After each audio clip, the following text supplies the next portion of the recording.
জাতীয় ইস্যুতে সকল জনগণের ইস্পাত কঠিন ঐক্য প্রয়োজন বলে মন্তব্য করেছেন জামায়াতে ইসলামের আমির ডক্টর শফিকুর রহমান। বলেন, বাংলাদেশ কোনো বিদেশি রাষ্ট্রকে প্রভু নয়, বন্ধু হিসেবে দেখবে।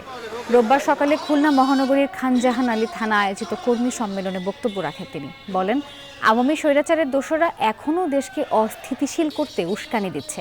সেই ফাঁদে পা না দিয়ে ষড়যন্ত্র ব্যর্থ করে দিতে হবে।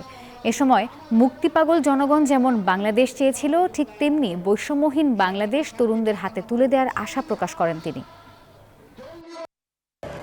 মর্যাদাশীল বাংলাদেশ ছিল, যে বাংলাদেশ বিদেশে সবাইকে বন্ধু হিসাবে দেখবে, কাউকে প্রভু মেনে নেবে না, আল্লাহ ছাড়া কারো কাছে মাথা নত করবে। যেদিকে হাত বাড়াবো সেই দিকে বন্ধুর হাত পেতে চাইব, কোন আগ্রাসী হাত আমরা দেখতে চাই না।